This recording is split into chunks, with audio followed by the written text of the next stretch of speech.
Vamos lá.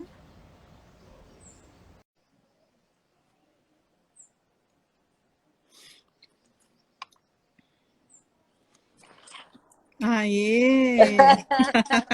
Eu estava tentando pelo iPad, que a tela é um bocadinho maior, mas não estava dando certo, não. Então, vai por aqui mesmo. Tá ótimo, vamos lá. Boa Tudo bem tarde com a você? Boa todos. tarde. E a todos que estão aí com a gente. Temos os colegas aí do mestrado aqui acompanhando nossa live de hoje. Nós vamos Que falar bom. sobre comunicação não violenta e a relação dessa comunicação com agressão com crianças e adolescentes, né? E nós vamos abordar alguns tópicos aqui que nós já havíamos conversado, né, a respeito desse tema tão delicado e importante. Sim. Mas antes eu vou apresentar então a Simone para vocês. Ela é ambientalista, advogada, conciliadora, mediadora e facilitadora de círculos restaurativos. É especialista em violência doméstica contra crianças e adolescentes. Entre 2004 e 2008 foi conselheira de Direito da Criança e do Adolescente e é membro da Comissão de Justiça Restaurativa de Campinas, né? Nós iniciamos o nosso ciclo de... Adolescente é membro da Comissão de Justiça. Você me ouve bem, Estou te Simone? ouvindo. É Estou que te ouvindo. deu um eco aí. Nós começamos, então, nosso ciclo de conversas, né, sendo a primeira palestra sobre também comunicação não violenta. Nós começamos a falar, então, eu abri esse ciclo falando sobre os fundamentos, os benefícios, né, da comunicação não violenta dentro dentro da mediação de conflitos, né, como que a comunicação ela pode melhorar as relações, mesmo do mediador com os mediandos ou dos próprios mediandos, né? E hoje o tema ele é bastante importante também, na medida em que a violência doméstica é um tema bastante recorrente hoje, né? E Sim. nós vamos iniciar, então, com os 5 tipos de violência contra a criança e o adolescente. Você quer começar a contar para a gente? Bom, boa tarde a todos. Obrigada pela presença. Há muito tempo mesmo, eu criei uma conexão com crianças que até então eu não entendia. Sempre tive essa conexão imensa com criança e muito verdadeira. E recentemente eu descobri por quê. A criança, ela trabalha a comunicação não violenta espontaneamente. É incrível como a criança, ela traz com ela a comunicação não violenta. Por quê? Porque a criança é transparente, ela não cuida de falar de uma forma que agrade a todos, não, simplesmente ela é espontânea. E eu acho que, provavelmente, eu não acho, tenho certeza que isso é o que mais me apaixona nas crianças. Então, eu vou ler para vocês, antes de entrar nos 5 tipos de violência, Rosângela, uma fala da educadora norte-americana, Brené Brown. Ela fala sobre o que as pessoas plenas têm em comum. Elas sabem, as pessoas plenas, lidar com a vergonha e acreditam no próprio valor. E aí ela fala sobre os 10 sinais, em seu livro A Arte da Imperfeição, ela fala sobre os 10 sinais da pessoa plena. A pessoa plena, ela cultiva a autenticidade, se liberta do que os outros pensam. Ela cultiva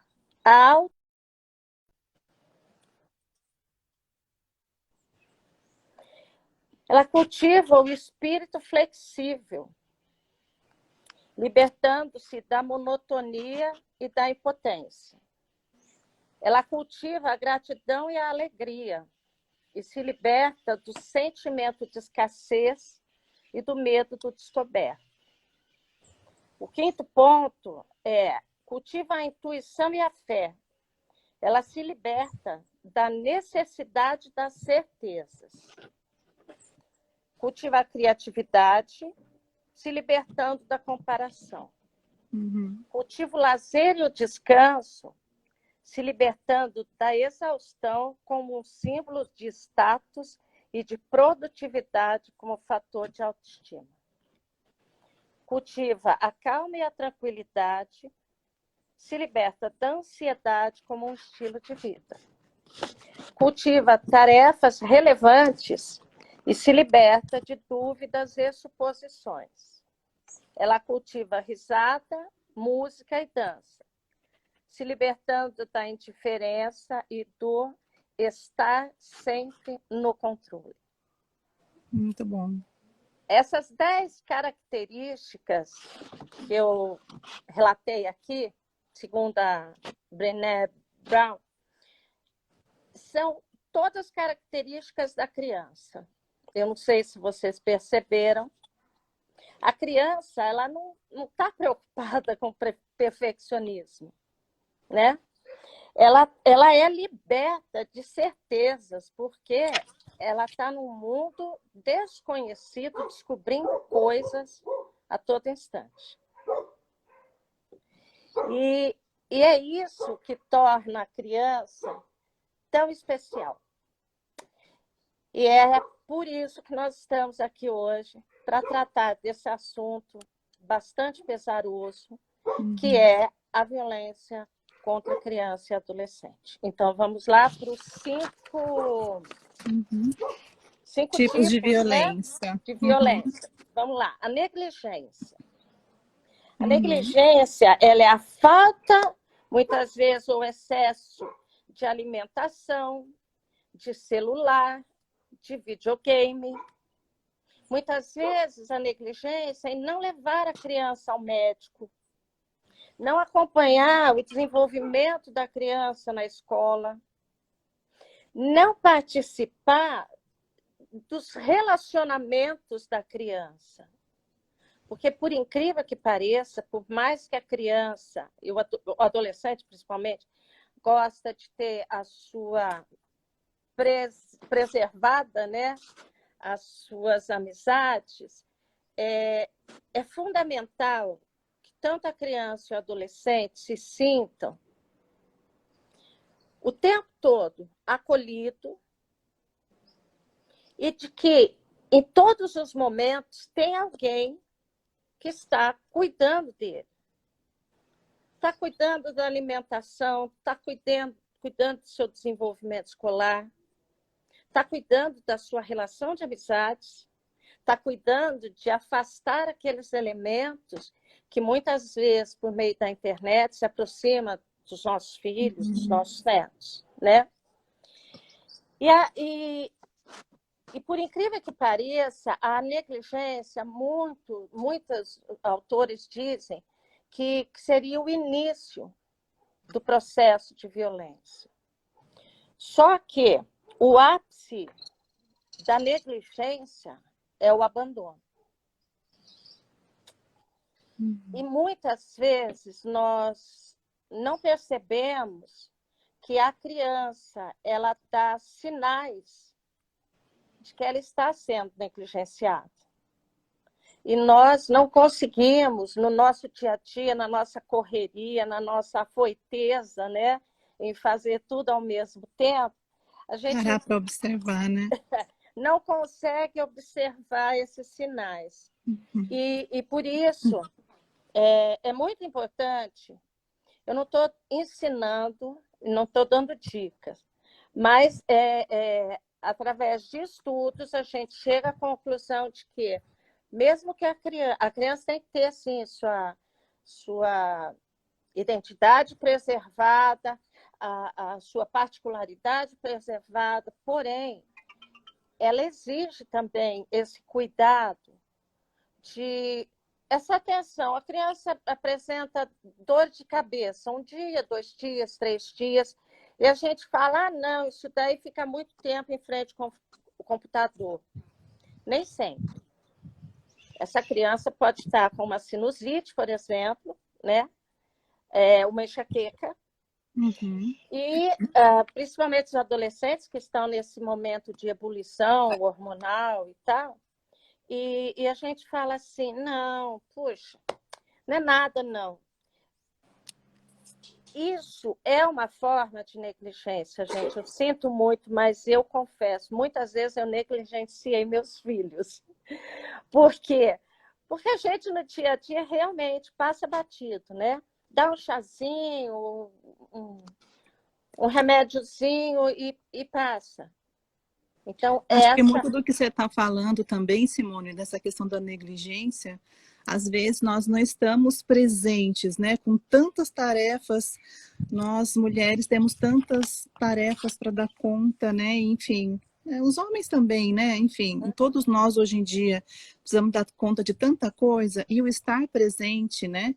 Como até a meditação mindfulness, ela preconiza, né, o estar presente, focado no aqui e agora, para que a gente preste atenção no nosso ambiente, né, nas pessoas com quem a gente se relaciona.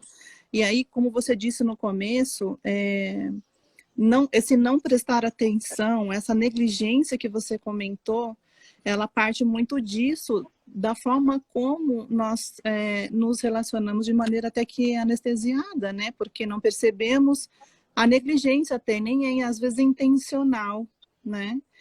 Que a gente passe por esses momentos de interação com os filhos, com os familiares, com as pessoas mais próximas mesmo. E, às vezes a pessoa está tentando dizer algo tão importante, né? E por conta dessa nossa maneira de levar, né, de lidar com várias tarefas ao mesmo tempo, a gente não observa, né, não está presente naquele momento. Isso e começa, como você está dizendo, nesse ponto, né, da negligência. Sim, sim. E estarmos ligados no automático, né? A gente inicia o dia, dá o café, muitas vezes nem consegue olhar na carinha deles e vai para a escola, aquela coisa, né? Essa ansiedade que nós adultos vivemos. Então, eu digo que talvez esse padrão, seja um padrão cultural, porque até bem pouco tempo, até a Constituição de 1987, criança não era sujeito de direito. Criança era uma coisa que precisava ser cuidada. Entende? Aí, a partir da Constituição, a partir da implantação do ECA, a criança e o adolescente passou a ser tratado como sujeito de direito. Por isso que até então, criança trabalhava, criança casava, enfim, né? Nós ainda temos um pouco, a nossa sociedade ainda tem um pouco desse ranço do passado. Tanto que não é difícil ver crianças trabalhando. Crianças no semáforo, né?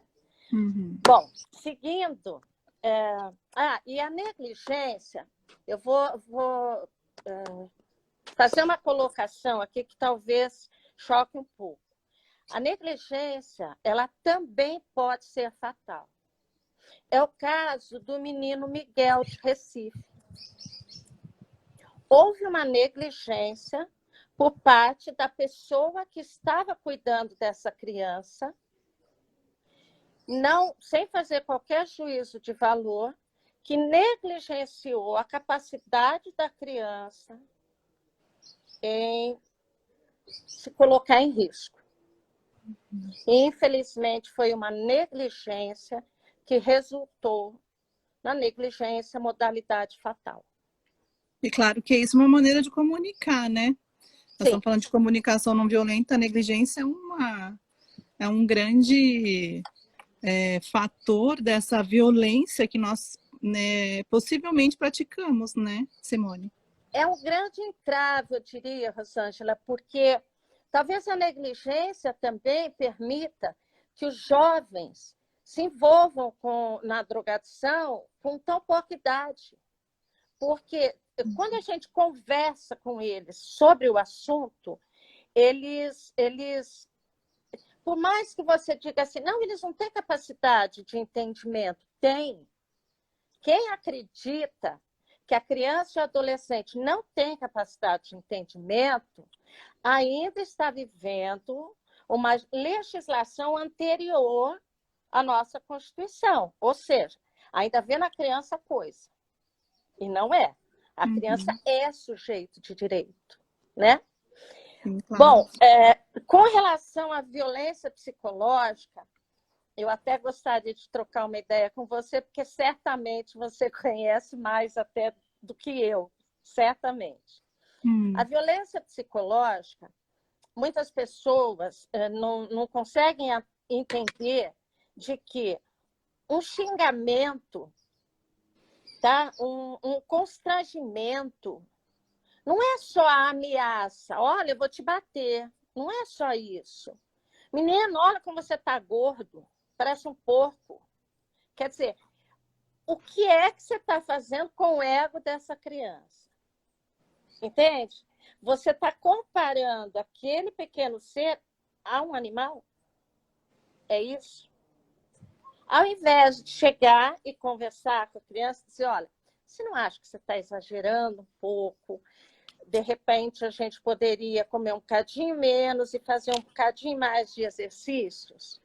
E aí, para a criança perceber que ela vai se sentir melhor e vai se dar o devido valor, entende? E outra coisa, muitas vezes a criança compensa a negligência na comida, né? E os pais não percebem. É muito comum isso, é muito comum. Todos os transtornos alimentares, a maioria dos transtornos alimentares, ele começa aí. Ele começa... porque, na verdade, se me permite, na verdade, o que a gente faz muito corriqueiramente, nós julgamos muito as pessoas e na educação também escapa muitas vezes esse julgamento, né? Você tá gordo, você é bagunceiro, você não presta atenção. Então, assim, a educação vai muito nessa linha, às vezes, e às vezes, sem percebermos, a gente acaba praticando isso, né? Sim. E tem um exemplo mesmo da comunicação não violenta que fala sobre esse julgamento. Eu até falei na outra live sobre ele, e falo em todas, porque é muito corriqueiro, da gente pedir para o filho arrumar o quarto, né? Que bagunceiro, né? Já julga primeiro, né? E aí vem uma comunicação muito violenta em cima disso, porque já fica estigmatizado, né? A criança fica estigmatizada com aquelas nomeações que são muito importantes quando vem de pai, de mãe, né?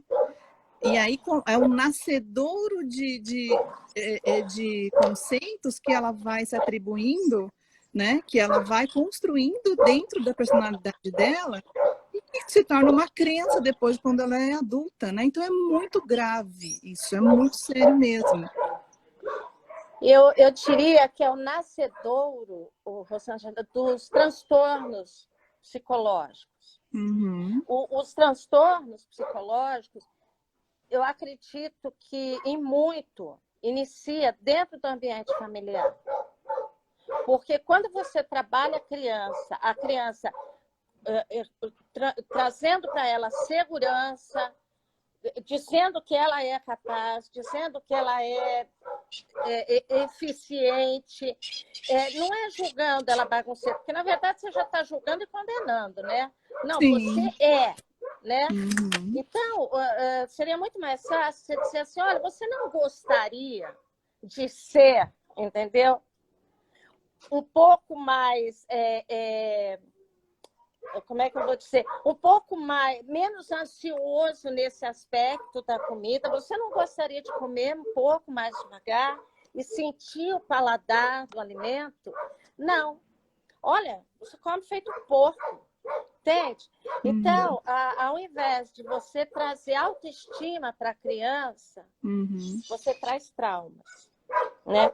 Então, a violência psicológica, ela também é encontrada no diálogo violento dentro de casa. Quando o pai... Desculpa, gente, é que eu moro em chácara, então tem um bando de cachorro. Também aqui, ó, é passarinho. Tem passarinho, isso aqui é um zoológico. Mas é muito comum, quando você percebe que uma criança ela reage agressivamente na escola, certamente ela está buscando em alguma fonte. E onde é essa fonte? Eu vou fazer uma partezinha para trazer para vocês um estudo que nós, do Conselho de Direito da Criança e do Adolescente Valinhos, fizemos entre 2004 e 2008, junto à Delegacia da Mulher. E foi muito interessante, triste, mas muito interessante essa análise. Analisando os dados, porque nós pretendíamos mapear as 5 modalidades de violência na cidade, para que pudesse ser implantado políticas públicas adequadas, nós descobrimos que um grande percentual, mas grande percentual mesmo, acima de 70% das crianças que viviam em ambientes onde o pai praticava violência doméstica contra a mãe, o filho, quando adulto, usava da mesma linguagem. Com certeza. Também era um agressor. E para ele, aquilo era um padrão normal. Porque ele nasceu, ele viveu, ele cresceu naquele ambiente. E também não era incomum a gente encontrar mulheres que iam fazer denúncias por sofrer a agressão, filhas de mulheres que eram espancadas. Havia uma repetição de padrão nessa violência. E eu acho que a partir do momento que o poder público começar a analisar essas estatísticas, talvez a gente consiga estar um passo à frente da violência doméstica. Porque aí nós vamos tratar a criança vítima da violência para que não tenhamos, no futuro, outros agressores e outras vítimas. Né? Então, o processo de violência doméstica, ele não é um processo que nasce só porque o marido perdeu o emprego, só porque a mãe está com um bebê pequeno, não está dando conta. Não, ele é um processo que vem numa crescente e acaba envolvendo a todos da família. Então, é muito importante, eu digo que é muito importante, e é um papel assim, fundamental, por isso que eu amo os professores, porque eles são o elo entre a linguagem da criança, daquilo que efetivamente ela está vivenciando, e a família. Porque através do desenho a criança consegue expressar. A linguagem da criança, ela vai muito além da verbal. Ela está nos olhos, ela está nos gestos, ela está no comportamento. Então, num desenho, muitas vezes você olha aquele desenho e você fala, mas que interessante. E aí você vai perguntar, a criança relata todo o histórico de violência familiar. A avaliação lúdica, né, que se faz nesses laudos. Exatamente. Nesses momentos, é o único momento que ela vai falar realmente aquilo que está acontecendo, né? E fala mesmo, não tem como, ali na brincadeira. A criança não tem filtro, por isso que eu gosto deles. Bom, aí nós temos, então, além da violência modalidade de negligência, violência psicológica, nós temos a violência física. A violência física, ela pode estar naquele croque que o adulto dá na criança, naquele beliscão,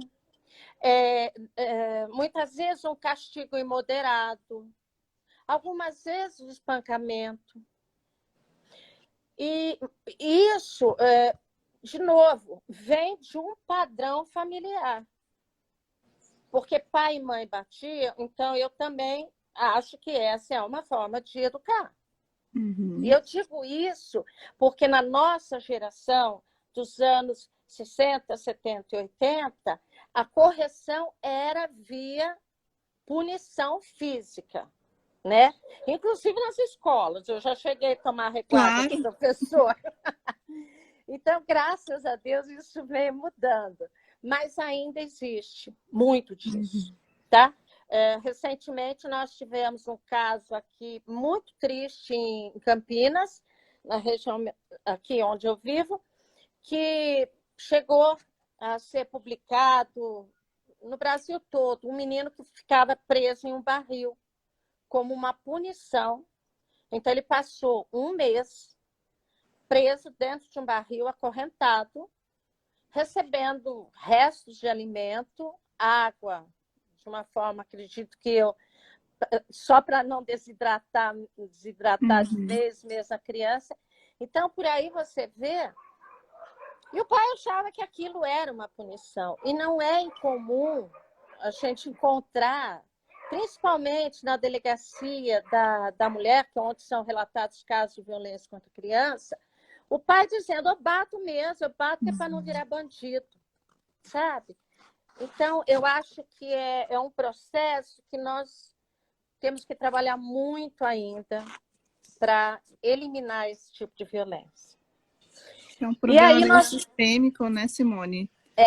Ele é sistêmico, vem desde lá, como você disse, da infância, né? Então, o que a criança vai aprendendo como certo é aquilo que os pais, claro, estão fazendo. E os pais, por sua vez, tiveram uma educação baseada na punição, né? Exato. E o Marshall Rosenberg também fala dessa questão da punição, né? Desses diálogos punitivos.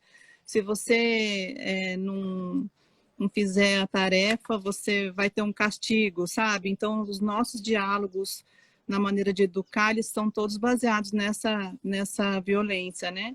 E muitas pessoas dizem assim, mas isso é tudo mimimi, né? Ou tem que fazer desse jeito mesmo, ou seja, violento, para que as coisas funcionem, né?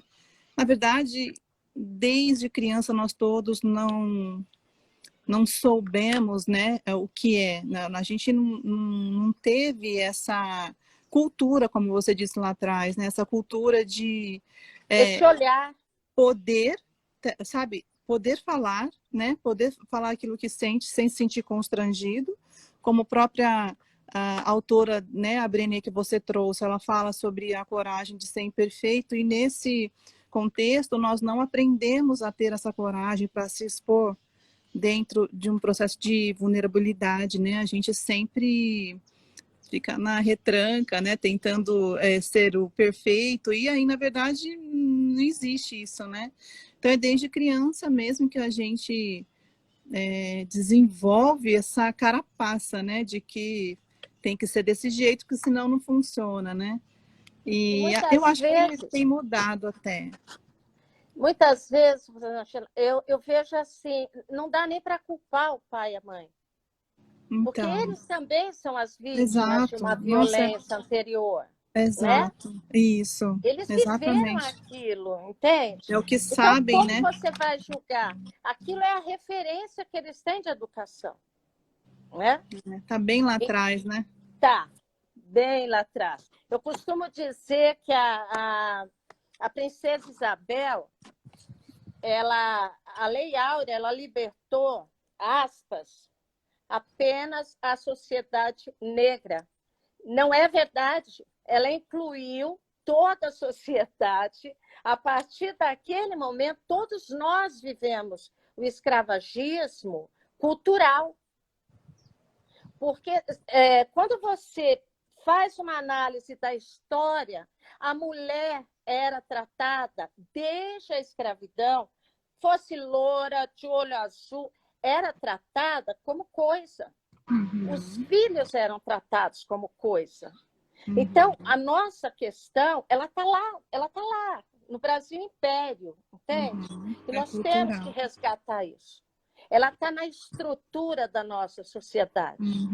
Com certeza. Isso é muito triste. É muito triste. Mas nós temos que encarar, né? Afinal das contas, estamos aqui para isso. Bom, com relação à violência sexual, a libidinagem, muita gente acho que nem sabe, nem ouve mais libidinagem.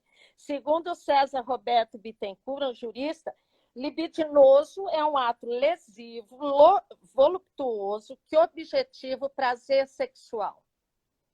Ou seja, quando um adulto pede que a menina fique rebolando na frente dele, isso não é um ato inocente. Isso é um ato libidinoso. Entende? E nós estamos acostumados a não ter este olhar. Por quê? Porque está na cultura brasileira a mulher rebolar, a mulher sambar. Então, é normal. A menininha tem que já nascer sambando, né? Ela já tem que nascer uma porta-bandeira. E não é verdade isso, né? Então, aí vem a libidinagem, a manipulação, a exposição da intimidade da criança.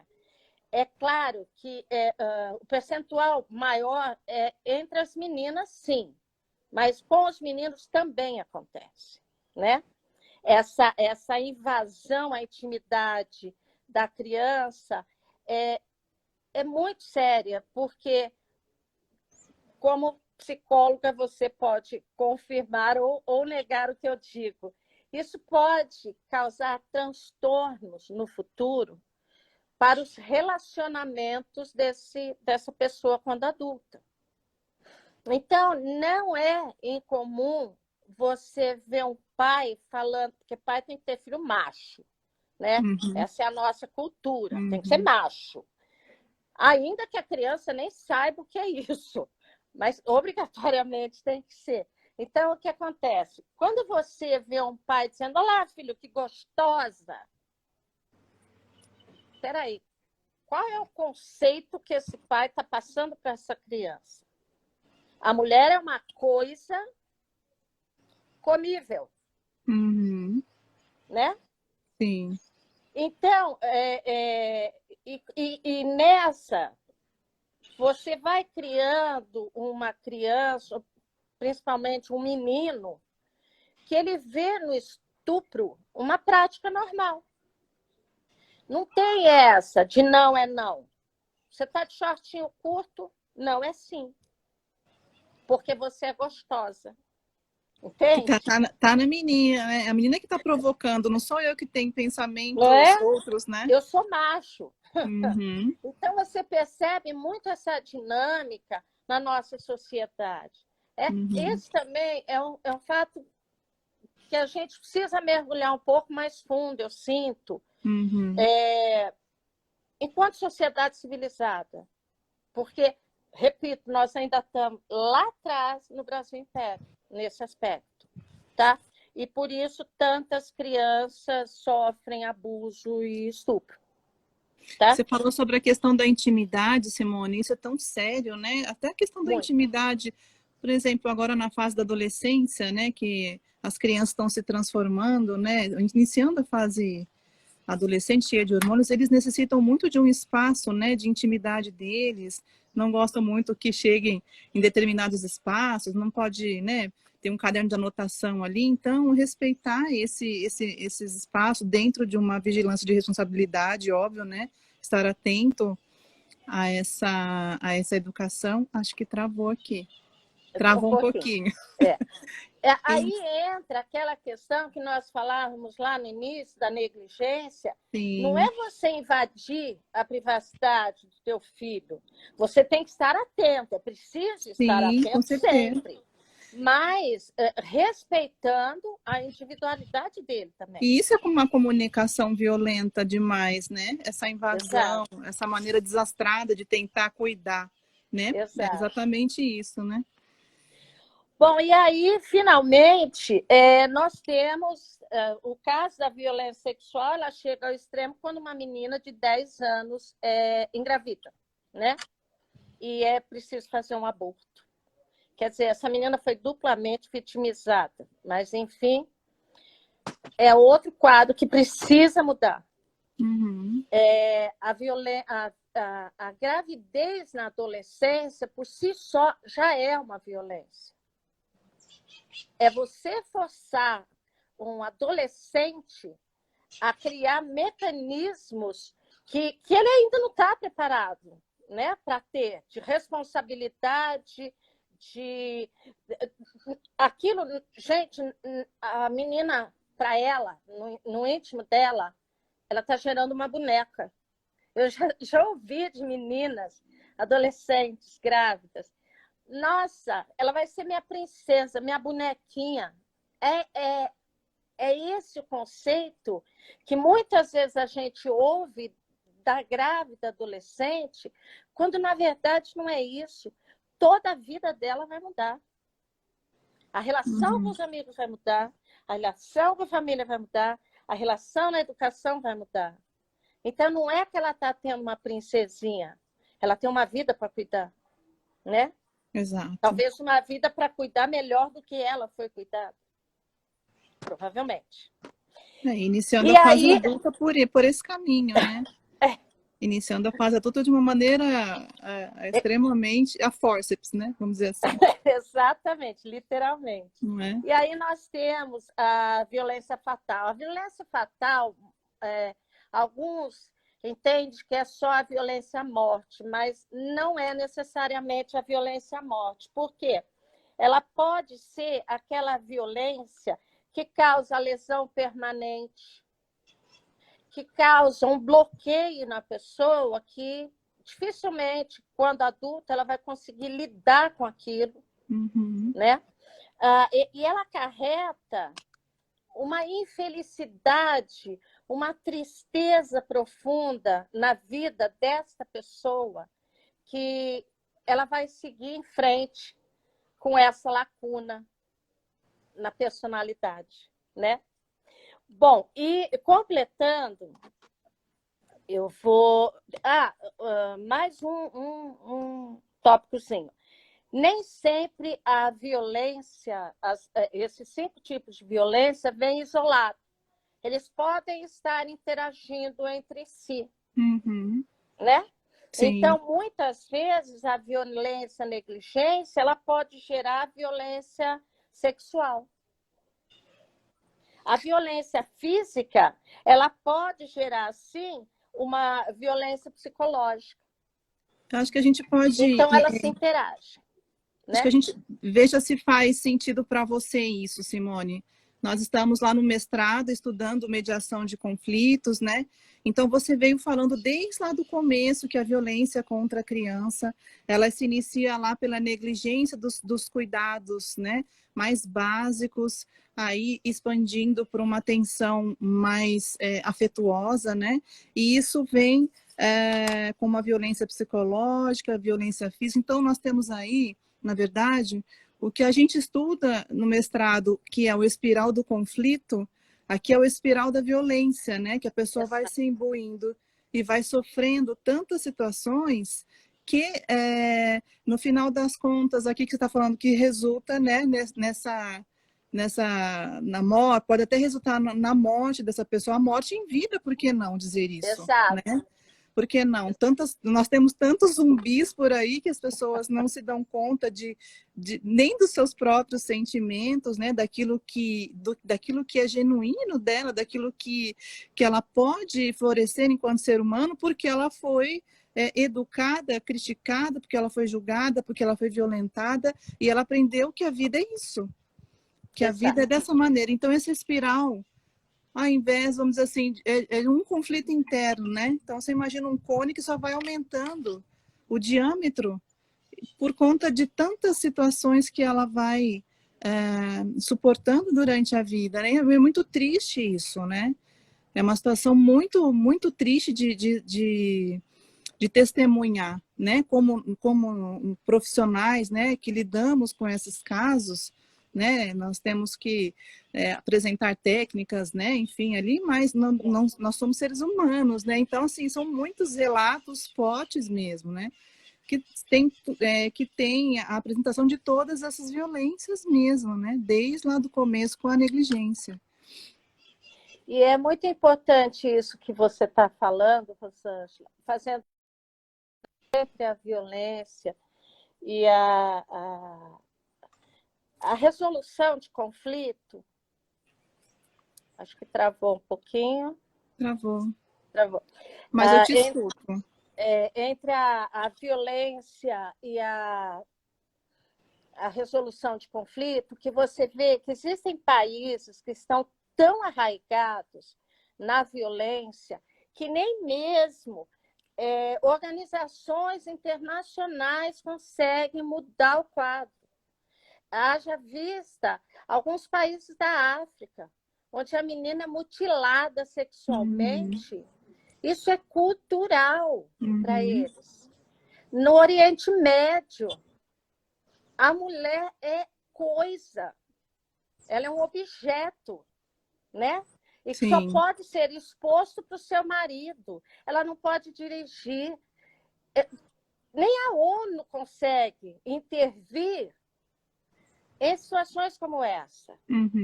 Entende? Então, a preocupação, a nossa preocupação deve estar em trabalhar sem a menor sombra de dúvida a resolução de conflitos, sim. Mas nós temos que trabalhar na formação de uma sociedade menos conflituosa. Está na estrutura, né, Simone? É na estrutura. Na estrutura. O problema está na estrutura.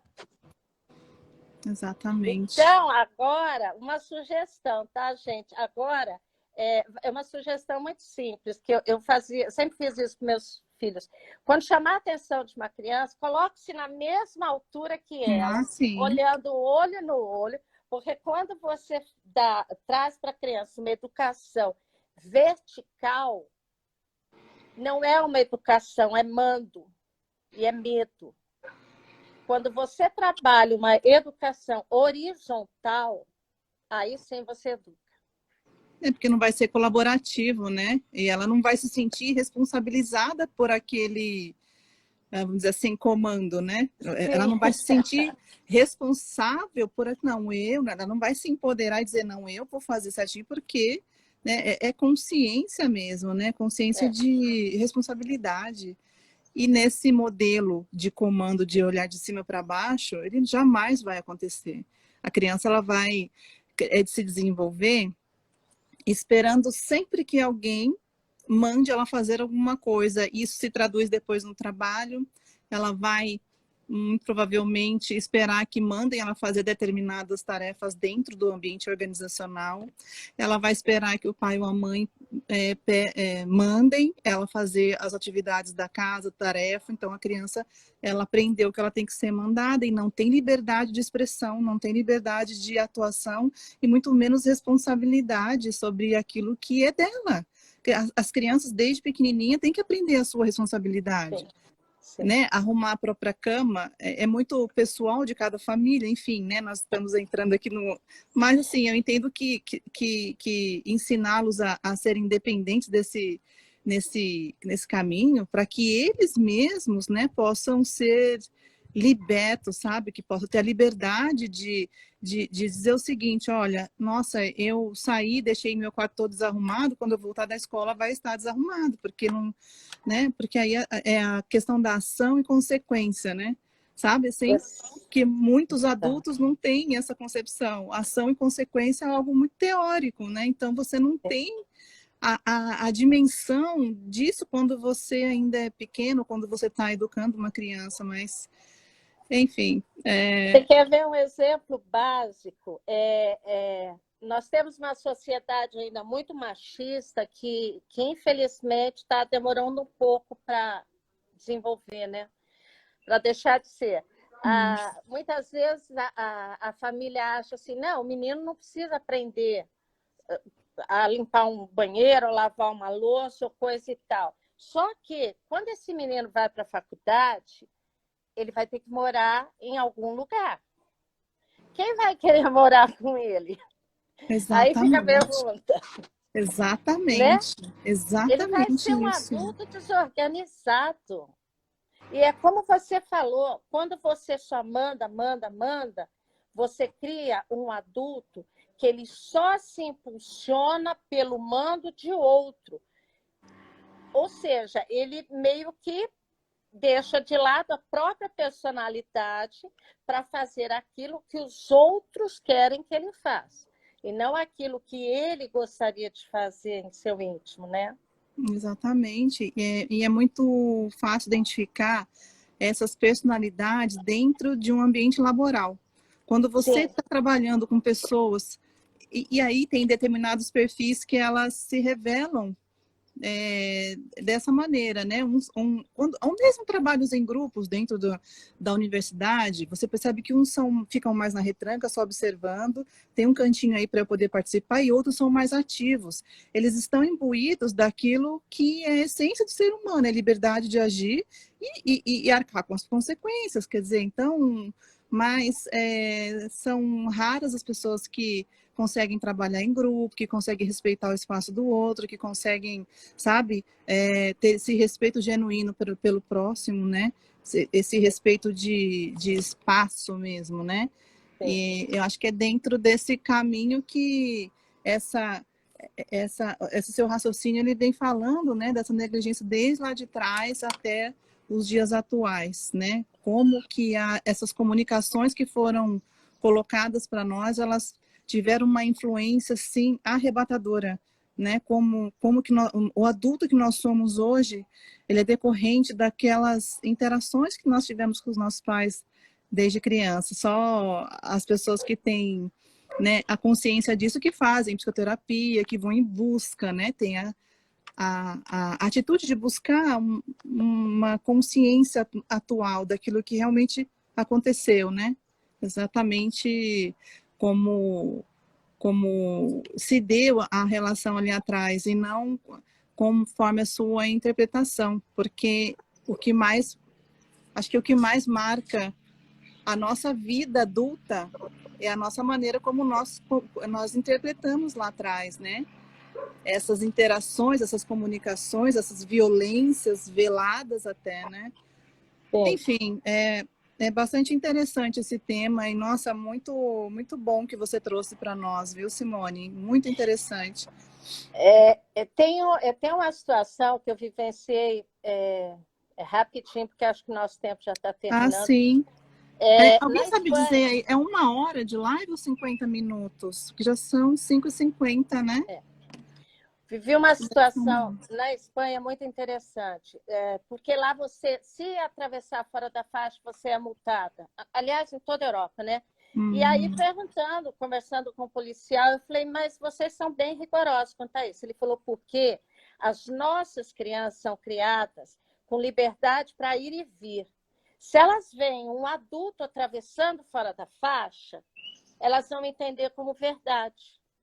Então, é por isso que nós punimos tão severamente para que nossas crianças possam ir e vir à escola com segurança e tranquilidade. Mole? Temos muito a desenvolver ainda. Bastante. E nós tínhamos separado ainda, Simone, mais 2 tópicos, né? Acho que a gente tem mais 10 minutinhos. Será? Sim. Acredito que sim, né? Limite é 1 hora. O Diego É disse 1 hora. É 1 hora, ok. Obrigada, gente. Então, o papel do Estado em relação à prevenção, você quer falar um pouquinho sobre isso? Você acha que dá tempo? Ou se você quiser marcar... Vou tentar falar brevemente. É o que eu dizia antes. Nesse estudo que nós fizemos, 2004, 2008, foi possível perceber que, enquanto o Estado não assumir o seu papel, as instituições como um todo, tá? De protetor, porque isso está lá na Constituição, cabe à família, à sociedade e ao Estado zelar pela criança e o adolescente. Então, enquanto o Estado enxugar gelo, porque é isso que nós vivemos hoje, né? Uma criança é vítima de violência, você pega, tira essa criança da família, coloca num abrigo. E aí, vai trabalhar com essa criança ou não? Ou então vai jogar para as psicólogas, né? Principalmente as psicólogas judiciais, que ficam, imagino, assoberbadíssimas, porque eu que atuo na área de família e sucessões, eu trabalho diretamente com isso. Então, você vê assim, o papel do Estado é a prevenção. Quando você começa a identificar aonde nasce a violência e começa a trabalhar a violência no seu nascedouro, aí sim nós vamos deixar de estar no Brasil império e vir para um Brasil democrático. Entende? Uhum. Então, enquanto o Estado não assumir o papel de tutor das garantias de uma sociedade menos violenta. Oi, amor, tchau, tchau. Os netos que estão indo embora. Então, enquanto o Estado e nós mesmos, enquanto sociedade, não tivermos um papel mais ativo nesse sentido, e cobrar, sabe? Cobra do seu parlamentar, cobra do vereador, cobra dos conselhos. Os conselhos estão aí como nossos representantes. Então, vamos lá, vamos no Conselho de Direito. E aí, quantos casos nós temos de violência na modalidade sexual? Vamos buscar. E aí, eles vão ter que pesquisar. E aí, nós vamos ter que ter ferramentas para trabalhar. Porque você só consegue trabalhar com uma sociedade, Rosângela, quando você percebe a necessidade dessa sociedade. E aonde está o gargalo? Entende? A violência está no álcool? Ok, então vamos trabalhar políticas de prevenção ao alcoolismo. Vamos incentivar o AA, né? Não deixar como uma ONG, faz caridade. Não, isso não é caridade, isso é dever do Estado. O Estado não faz caridade, né? Acho importante o que você falou, muito importante a gente cobrar, porque o brasileiro geralmente não cobra sobre aquilo que ele tem de direito.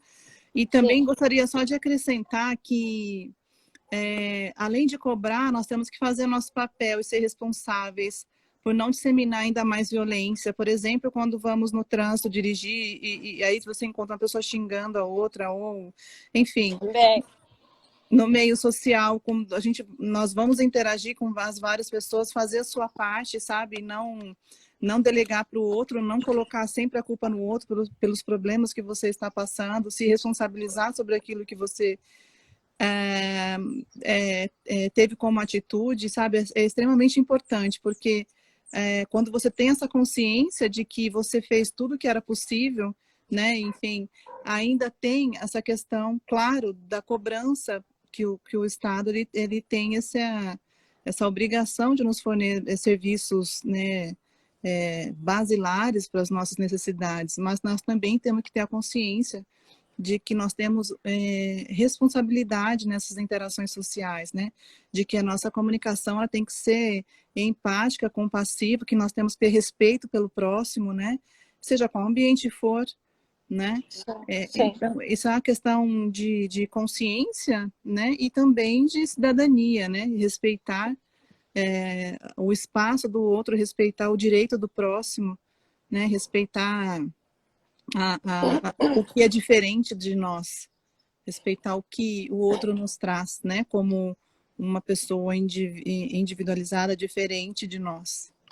Enquanto cada brasileiro não fizer a sua parte, Rosângela, nós vamos ser conhecidos pelo mundo como brasileiro e o seu jeitinho brasileiro. E eu sinto vergonha disso, sabe? Eu fico muito triste.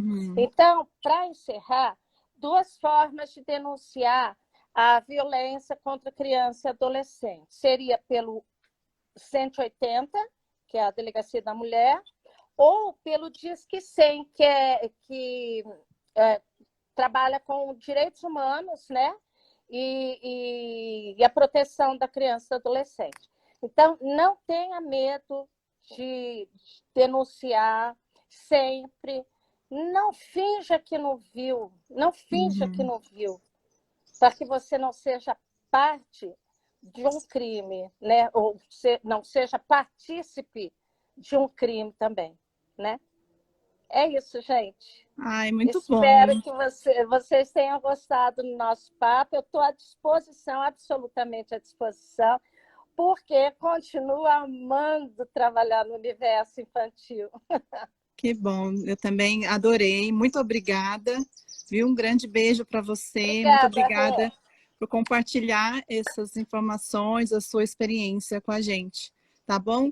E obrigada a vocês. Tenhamos uma Páscoa iluminada. Amém. Tá joia. Beijo, gente. Beijão. Obrigada. Tchau, tchau. Tchau.